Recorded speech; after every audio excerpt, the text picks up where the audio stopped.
This episode of Own the Grey is brought to you by I Am. Discover your unique talents, realize your potential, and align to your path. Take the first step to uncover your life purpose by visiting debrajones.ca/courses.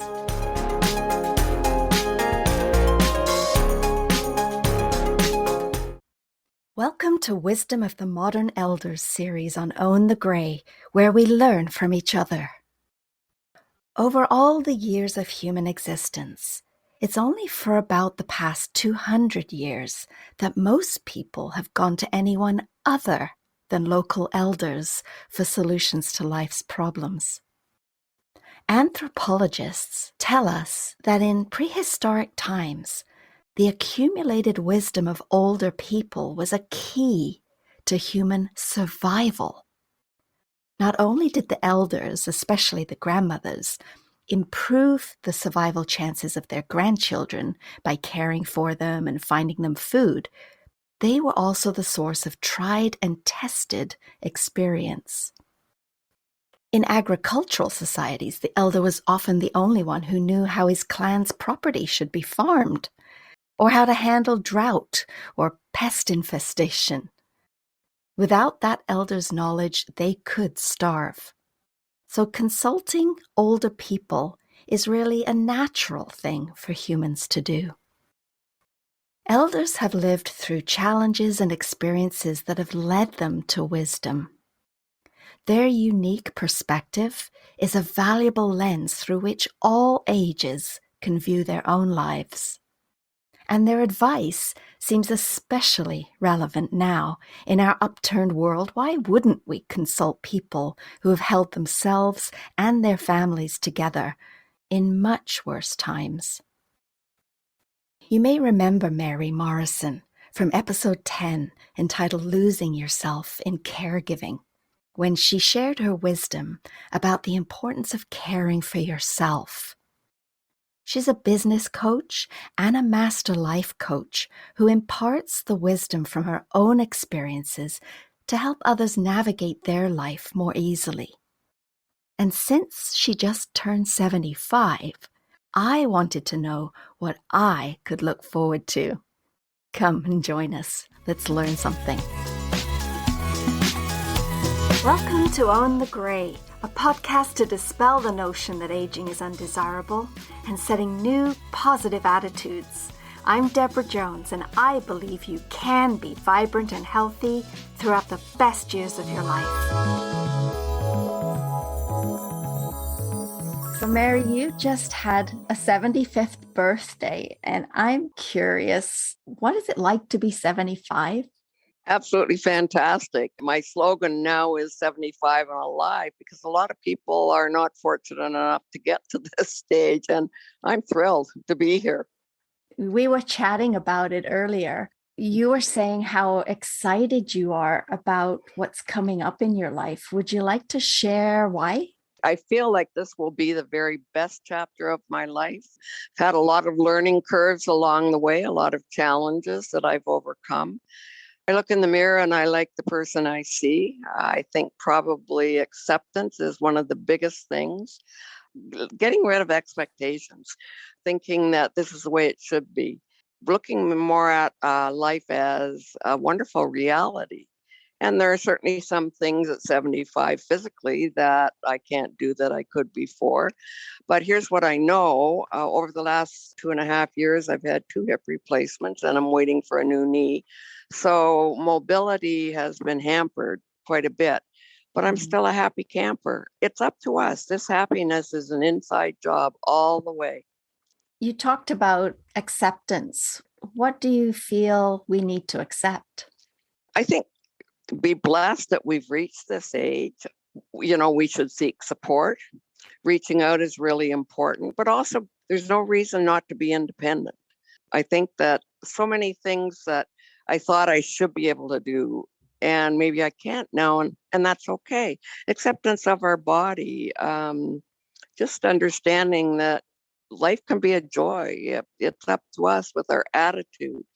I've just been diagnosed with Epstein-Barr virus, and that was a huge shock to me. Didn't really understand what it was all about. And while I'm really grateful to have had it identified after probably suffering with it for about 20 years, I decided I needed support because I didn't understand it and I didn't know how to manage it.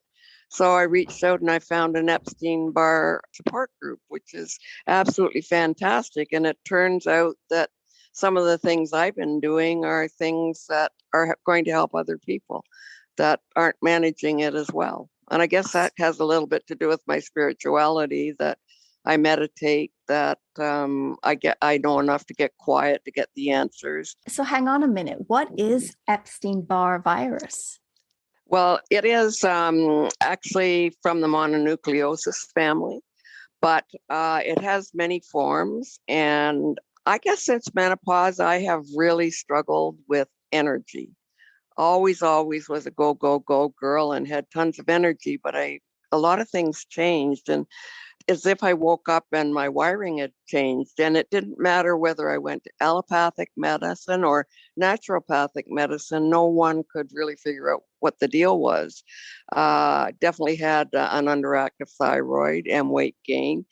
And I don't quit. And I just said, look, I'm going to keep going until I get this. And it's taken over 20 years for me to get the answer. So it is a form of mononucleosis. It isn't about kissing or anything like that. Apparently 80% of the population has the virus. It just takes something to activate it. In my case, it is stress that is activated. Because not only have I had the 2 hip replacements, I lost my partner and I left a community that I had tons of support. So a move and a couple of operations, that's the stress that brought the virus. So another thing I'm doing is I've joined another support group about healthy eating.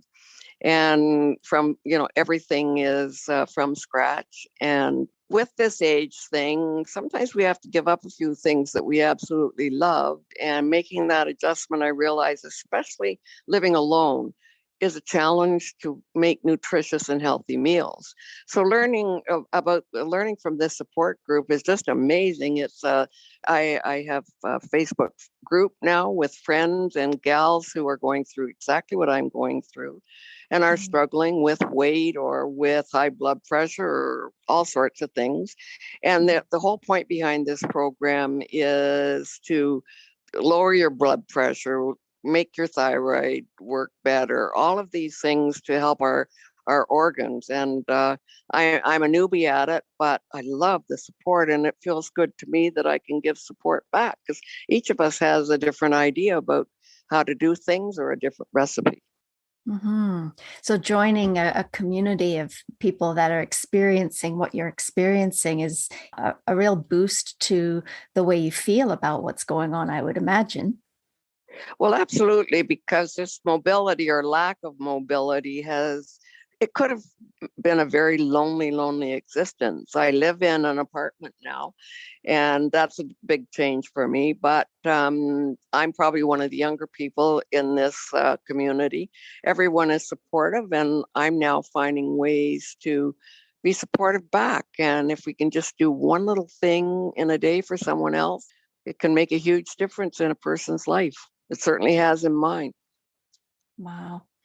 So in the last while, maybe in the last 10 years, have there been any discoveries or aha moments? Where do I start? Actually, believe it or not, I am a life coach, a master life coach.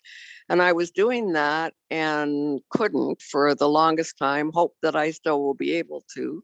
Obviously, physical changes in my body. I understand that every 10 years there's another change, and that's okay. What have I noticed in the changes? I guess I've noticed more than anything, huge changes in our world. When I think about the things that I used to do or how innocent our days were even 10 years ago, and now how so much has changed, especially within the last 2.5 years with COVID. We really need to be flexible to adjust and try to be positive. How has COVID affected you? I think it has forced me to be very quiet. I think I'm a much more grateful person than I was before. I recognize how important it is to surround myself with like-minded people, and to recognize when someone doesn't know how to do anything but complain, that my energy changes. And I don't like that, because I don't have a plethora of energy as it is. So I have to really make sure that I've learned I'd rather be alone than be listening to someone who was constantly complaining. And some people, that's just their DNA. Wouldn't matter. Probably learn to listen more than talk. I guess going with the flow, that's something I've really learned. And I think that's part of lack of expectation. The acceptance that things happen exactly the way they should be happening, and to be okay with that. To sit with an emotion, that's something new for me. It isn't real. The emotion, it's perceived. And so if I'm sad now, instead of saying, oh, suck it up, buttercup, don't be sad. If I'm sad, I'm sad without any judgment. And it's amazing how quickly it passes. I've learned to let myself cry, something that I stiff upper lip. I was a single parent for a long time. And if I've learned anything about that, it is that I wish let my two children see more real emotion coming from me than trying to be a strong person. Interesting. And so that type of insight, I think, only comes with age, right? We think we have to be a certain way. We have to act a certain way, whether it's expected by our family, whether it's expected by society or authorities. And I think from my perspective, getting older, we have an opportunity to give ourselves permission to not take things so seriously, not take life so seriously. Would you agree with that? Oh, absolutely. And I I love that I could laugh at myself. And I think it's so important to have laughter in your life. I mean, obviously I have down days just like anyone else, but when I have a down day, one of the things that cheers me up so much is to go into YouTube or Facebook or something and look at animals. I look at them and my heart just melts. Or look at things that babies are saying or little ones that are just learning, and to laugh, laugh, laugh. I'm a joyful person. I'm really happy to be here, and the best is yet to come as far as I'm concerned. That's I awesome. would like to help people understand that 75 is just a number. It doesn't mean, and even if there are some challenges, and I think at this stage, sometimes, unless you're really, really fortunate with your gene pool, that, there are some limitations. So instead of complaining about it, accept it and work with it and just live. Yeah. The society that we live in isn't very kind to the older generations as maybe they used to be, hundreds of years ago when we actually revered our elders. And really, you're considered an elder at 75. How do you feel about that? Well, actually, I'm beginning to embrace it.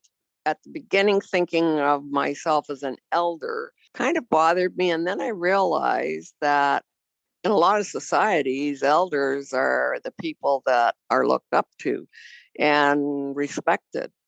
So I'm sort of loving that. And when I hear someone, oh, I'm this, and oh, I'm 75, and it's such a downer, and it's all downhill from now, I say, oh, come on, have another look at that. You're here. A lot of people aren't here.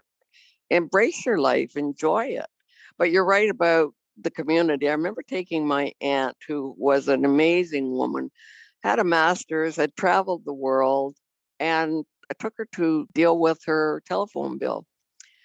And the person who was looking after the situation looked at me all the time. And I said, please, this woman pays her own bills. I'm just here to help her out. So look at her, respect her, and help her out. That's I think powerful. one of the things that we need to stand up. I think we need to stand up and if gently just say, hey, you know what? I might be 75 and I might have gray hair and a few extra pounds, but I still know how to do this. I still pay my own bills. I still look after myself. I still drive a car. So please, please, please, one day it's going to happen to you. And if it's not happening to you, it's going to happen to your mom or dad, or it's going to Hmm. happen to an aunt or uncle or a grandparent. So just maybe change your perspective a little bit. But I think it's important to be gentle because I do see some of my contemporaries that are not always gentle. And these are not easy times for anybody in service, especially. Hmm. I notice a really big difference in the way elders are treated in indigenous societies. So the elders are revered and they're seen for their wisdom and the way that they can lead a society because they're looked up to be the leaders of society with their principles, with their values, with their teachings. In many indigenous cultures and also in the UK when I was growing up, the elders are referred to as aunties and uncles and maybe grandmothers and grandfathers. We had on our street our next door neighbor, and I was to call them Uncle Harry and Auntie Beryl. Like they weren't my aunt and uncle, but that was a way to show respect. So you weren't allowed to use their first names. You had to call them auntie and uncle. And I think I didn't blink about was that right, was that wrong, is and people growing up now, we've lost that type of respect, I think. And I don't know why and how it happened and even when that switch occurred, but it's really interesting that maybe we should start bringing that back again. Well, that's how I was brought up as well.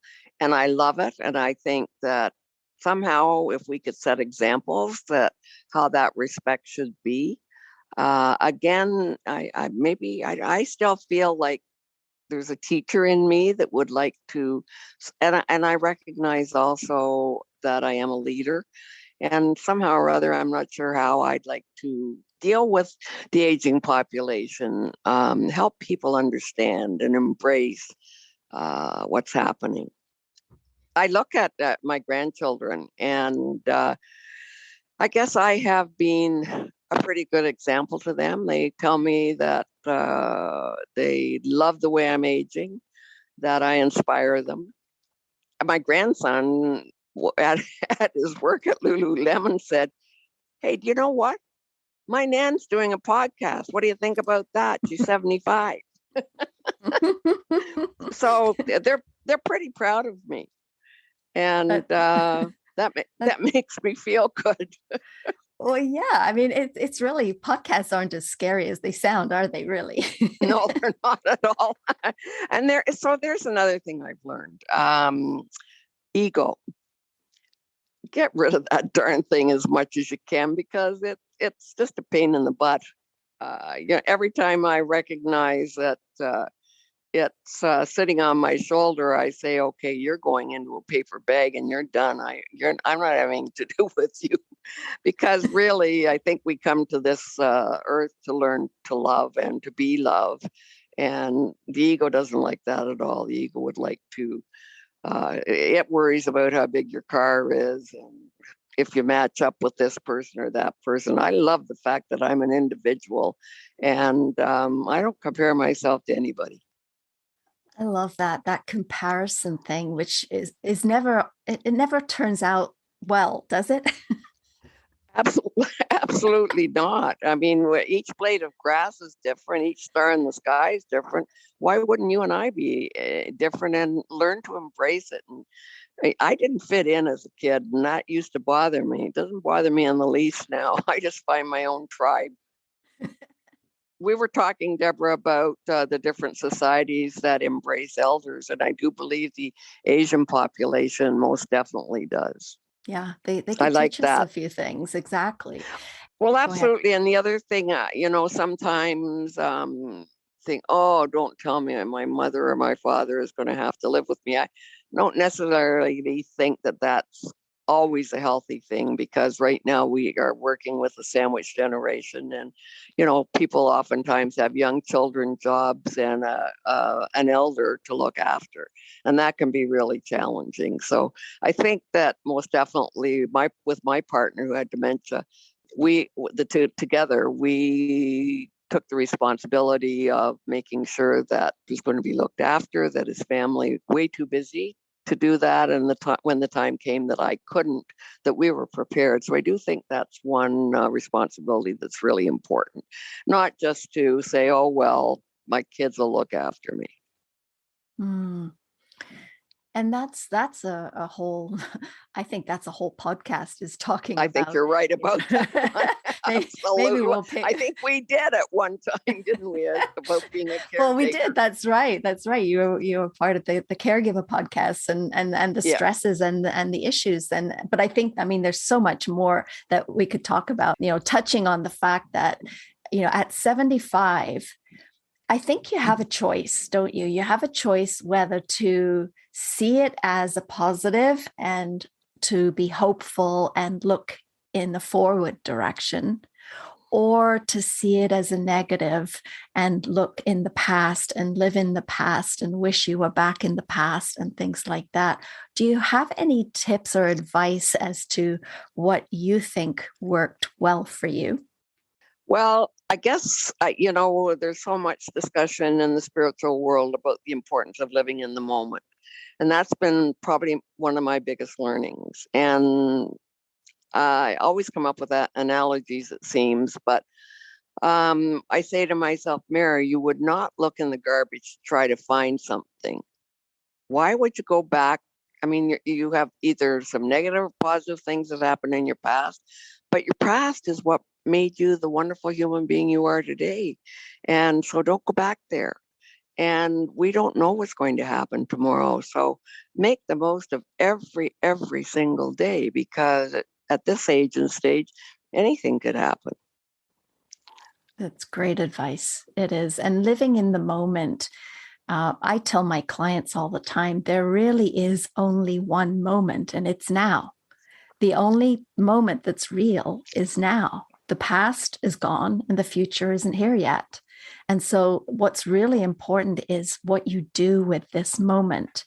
And you have a choice. You have a choice to look on the bright side, or you can look on the shadow side and know what happens when you do both of those things, and then make a conscious choice about where you want to be or how you want to think.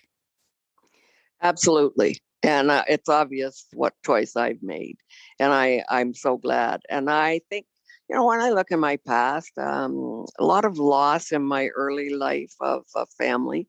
And quite frankly, I know I had a victim mentality back then, but I've worked really hard to not be that, because who wants to be around somebody that feeling sorry for themselves and is a poor me? Not at all. I think a couple of things I'd like to add here. I think in previous discussions, we talked about supports that are available. One thing I notice is, especially with this lack of mobility, there certainly need to be a lot more parking spaces allocated to this aging population. It makes such a difference if you're on a cane or a walker or something, to be able to get as close to the store as possible, because with COVID, we're not just dealing with getting ourselves into the location. We have to have a mask as well. And so how can you handle a cane and put a mask on and carry this and carry that? The closer one can get, the better it is. And the reality is we do have an aging population. Another thing we need is more orthopedic surgeons, because a lot more bones that are going to need to be repaired. And the wait is very, very, very long. So any young person getting into medicine today might want to have a look at that, because orthopeds are people we need desperately. Mm-hmm. Yeah, that the more parking spots thing, I totally get that. I mean, my mother went for a hip operation recently, and it wasn't until I was caring for her that I realized how important that was. Oh, it really is. It really is. And I guess, when planning is happening either in urban or rural areas, it's important to have a look at that. Those kind of supports are really important. Going to a restaurant now is a different experience because we have to have proof of vaccination. There's one particular spot I go the odd time for breakfast. I don't think twice about going by myself because it's a lovely little community and mostly elders are there and everyone is treated with so much respect. Do you need a hand to get to your table? Or, sometimes lately with the knee, which has gotten so much worse, I've always been able to get myself up easily, but now it's a little bit harder. So, and I guess you talk about helping your mom. My daughter lives in Nova Scotia. Fortunately, my son is here, but he's busy. And he's come to appointments with me with the doc about this orthopedic stuff. But he's not always available. So when I get mobile, believe me, I'm going to make sure that if anybody needs a ride anywhere and I can help them, I will. That way I can be in service the way people have been to me. That's beautiful. I think awareness is the key because in my research about getting older and society, just in general, even the idea of not wanting to include elders in plans, sort of kicking them to the curb type of thing. You're done. You're no use anymore, which really burns me when I hear and see things like that happening. It's interesting that our society has given or has not been given any examples of how to take care of our elders in a healthy way in society. And I think, the fact that we're starting to talk about it, the fact that there are many podcasts about this, and we're starting to listen and learn. Oh, I agree. We do have to set examples. I come from a very, very small family. So Christmas for me, especially this year, will be different. And I've decided to reach out to people that are going to be alone in my building and see if we can't find a way to get together and share, because I'm not the only one. But I guess it comes back again. I agree about the societal part of this, but I also think that we have to set an example as well. We have to speak up to our families and tell them what we need. Young people can be selfish. And I think that certainly the generation right now is sadly a generation of entitlement, and parents have done that. I see that even with my own grandchildren, and I talk about it with my daughter and son-in-law, and they see the mistakes that they've made. So I think we all have to take responsibility for shifting the attitude that and it's about respect. People need to be taught respect and understand what they value and what values are. I'm not sure that's discussed too much. And definitely values are essential. I think values are essential to be happy. If we don't know what we value, then we stumble around and are wondering about this and that. I'm very clear on my values and what makes me happy. Yeah, I think that conversation needs to be had about what do you value. So, we talked just now about respect, but respect needs to go both ways, right? And so, if, for instance, the younger generations aren't feeling respected, then a conversation has to be had. And the same goes in the other direction. If the elders aren't feeling respected, then the conversation needs to be had. Why are you feeling like this? And listening to people's thoughts and opinions, and then coming to an understanding and a mutual respect. So I think it's something that you touched on it, is that we can't expect our kids to look after us. We are an independent being, but if we have challenges, mobility challenges or whatever, then sharing that and saying, what's the solution? How can we solve this? And that goes back to values. Do you value having your parents in your life, for instance? Do you value, as an older person, having the younger generation in your life? And if the answer is yes, then we have to find a solution. I love that you brought this topic up because it's so important. And communication is essential. Face-to-face communication, not just texts, not just emails. I FaceTime with my guys all the time, and we problem solve on FaceTime lots of times. It's been really bothering them, the ones in Nova Scotia, that we can't be together. And I'm sad about that, but we've come to terms with it. And it's another Christmas that I won't be going there because I'm not able, mobility wise. And especially when I hear of, the 4:00 start at the airport, just to go, someplace that normally takes 2 hours. So anyway, that's off topic a little bit. I think it's wonderful that you brought this subject up. And the other thing that I heard you say is that it works both ways, that the young people need to feel respected as well, and not just put in a package that they're all the same. That's not fair. That's not fair at all. And it's not fair that a senior is put in, we'll kick them to the curb. They're no use anymore. I love the idea of this communication that needs to get started. Yeah, it's the compassion piece, isn't it? Mm-hmm. Yeah. I have a very, very close relationship with my grandson. And he will say to me, Nan, you really get me. You recognize that I've had some challenges recently, and your expectations are not maybe the expectations that my mom and dad have of me, that it's going to take me a little bit of time to adjust to these changes. So that's where I think that we can help out a lot. I mean, so many young people come into nursing homes and our long-term care facilities, and each one teaches the other. It's wonderful. Yeah, the mutual respect and understanding. Yeah, it's beautiful. Mm-hmm. It's a beautiful thing.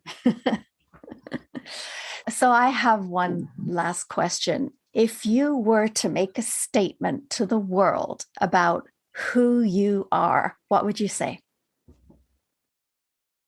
I am a happy, grateful, highly energetic, motivated woman who loves her life and tries to inspire people to be happy campers and just recognize that it's a blessing to be here. Beautifully said.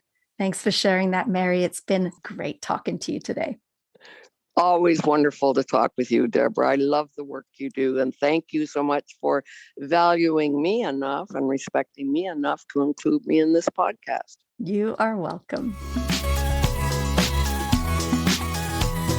I appreciate you listening. Thanks so much. Please go to speakpipe.com/Deborah Jones to share what you thought about this episode and what you'd like to hear next on Own the Gray.